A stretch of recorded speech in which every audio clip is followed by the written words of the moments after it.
সরব হয়েছেন বলা যেতে পারে। কি ধরনের একই পরে মন্তব্য কিভাবে দেখছেন?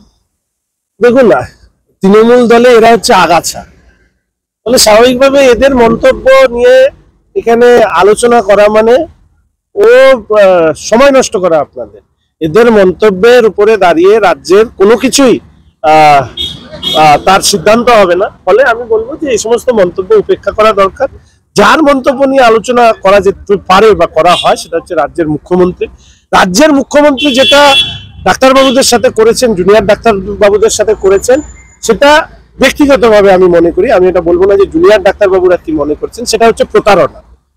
ডাক্তারবাবুরা যেটা বললেন যে অপরাধী যারা, তাদের মানে যারা অপরাধ করেছে তাদেরকে সরাতে হবে, ক্যালকাটা সিপি থেকে শুরু করে অন্যান্য আধিকারিকদের।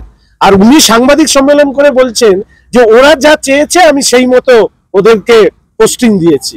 এটা সরাসরি প্রতারণা।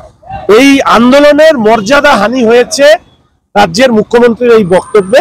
আর ওনারা কি বলছে, আগাছাদের মন্তব্যের কোনো প্রতিক্রিয়া দিয়ে স্বপন দেব না তাৎপর্যপূর্ণ ভাবে তিনি বলছেন তৃণমূলে এখন তিন ক্যাটাগরির লোক আছে, ভণ্ড, ভণ্ডতর আর ভণ্ডতম। উনি এখন ভণ্ডতম ক্যাটাগরিতে পড়ছেন। প্রথম কথা, একদিকে এটাও ভালো যে রাস্তাঘাটে পুলিশ টুলিশ কম, ফলে মুখ্যমন্ত্রী মমতা ব্যানার্জি ওনার মন্ত্রীদের রাস্তায় নামিয়ে দিয়েছেন। এমনিতেই রাস্তায় বসিয়ে দিয়েছে, এখন রাস্তায় নামিয়ে দিয়েছেন।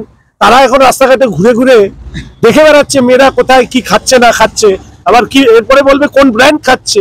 ভালো, পুলিশ টুলিশ নেই রাস্তাঘাটে, এখন মন্ত্রীরা রাস্তা ঘাটে মেয়েদেরকে খুঁজে বেড়াক রাত্রেবেলা কে কি খাচ্ছে দেখার জন্য। এটাও ভালো কাজ, সবলবাবু ভালোই কাজ করছে। ওনার দপ্তর তো উঠে গেছে, ওনার দপ্তর উঠে গেছে বলেই তো রাস্তায় নেমেছেন। রাস্তায় নেমে এই মেয়েরা কি খাচ্ছে রাত্রেবেলা সেটা খোঁজখবর নিচ্ছেন। ভালো কাজ, পুলিশ নেই, সিভিক নেই, ফলে এই কাজটা ওনারা করুন। মুখ্যমন্ত্রী তো সব দপ্তরই তুলে দিয়েছেন, উনি তো একটাই দপ্তর, ফলে স্বাভাবিকভাবে ওনার মন্ত্রীরা রাস্তায় নেমে মেয়েরা কি ধরনের খাচ্ছে, কি ব্র্যান্ড খাচ্ছে, এইসবের খোঁজখবর নেওয়াটাও একটা ভালো কাজ। সন্দীপ ঘোষ তাকে ফোকাস করা হয়েছে কিন্তু জবাব পাননি। একটা আলোচনা করে সিদ্ধান্ত নেওয়া হবে তাকে সাসপেন্ড করা হবে কি হবে না। আলোচনা করে সিদ্ধান্ত নেবেন ডক্টর সুদীপ্ত রায়।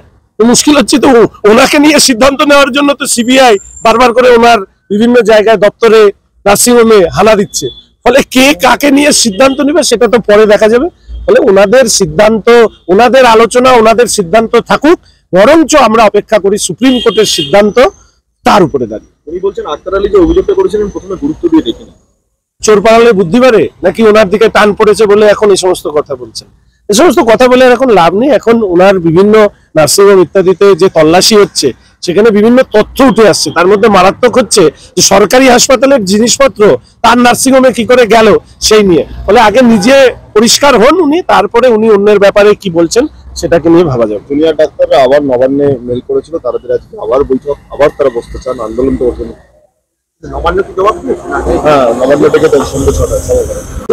দেবের মতন মানুষ ঘাটাল প্ল্যান নিয়ে রাস্তায় দাঁড়িয়েছিল, তখন তো সাংবাদিক বন্ধুরা ওনাকে প্রায় মহান দেব হিসাবে প্রচার করেছিলেন। ওনারা এই সমস্ত ব্যাপারে উত্তর দিতে পারবেন। আরজিকর নিয়ে তো এতদিন দুর্নীতি ছিল, এবার কলকাতা মেডিকেল কলেজেও দুর্নীতির চক্র, যার নাম আছে Sudipta Roy. Specific take my ওয়ার্ডস, সেটা হচ্ছে যে আরজিকরের যে ঘটনাটা ঘটেছে, অনেক মানুষ এটা মনে করেন যে এর সাথে স্বাস্থ্য দপ্তরের দুর্নীতির যোগ রয়েছে। এই যে মার্ডার করা হয়েছে বা হত্যা করা হয়েছে, মহিলা বলে তার সাথে বাড়তি শারীরিক অত্যাচার করা হয়েছে। পুরুষ হলে হয়তো এই অত্যাচার হতো না, কিন্তু এই ধরনের মার্ডারের ঘটনা ঘটলেও ঘটতে পারত। এই অংশ কিন্তু মনে করছে যে এর সাথে স্বাস্থ্য দপ্তরের দুর্নীতি জেনে ফেলাটাও এই মার্ডারের একটা অংশ হতে পারে।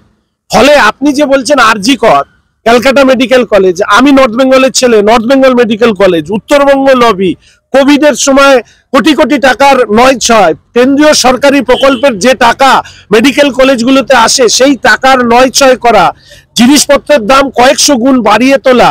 ফলে স্বাস্থ্য দপ্তরের একটা বড় দুর্নীতি রয়েছে, সেটা শুধু আরজিকর নয়, সমস্ত জায়গায় রয়েছে। আপনারা আজ পর্যন্ত এই প্রশ্ন তোলেননি যে আমরা যারা জনপ্রতিনিধি, রোগী কল্যাণ সমিতির চেয়ারম্যান কে হবে? তৃণমূলের লোক, তৃণমূলের বিধায়ক, তৃণমূলের এমপি। কিন্তু ভারতীয় জনতা পার্টির এমপি এমএলএরা তো হচ্ছে না। হেরে যাওয়ার পরেও আমার নর্থ বেঙ্গল মেডিকেল কলেজে কেস, তৃণমূলের রোগী কল্যাণ সমিতির চেয়ারম্যান গৌতম বাবু। আজকে নর্থ বেঙ্গল মেডিকেল কলেজে যে দুর্নীতি হয়েছে তার দায় কি উনি এড়িয়ে যেতে পারেন? ডক্টর সুদীপ্ত রায় আরজি করের রোগী কল্যাণ সমিতির চেয়ারম্যান। ফলে এটা অনেক মানুষ মনে করেন যে স্বাস্থ্য দপ্তরের দুর্নীতির সাথে এই মার্ডার সরাসরি ভাবে যুক্ত রয়েছে।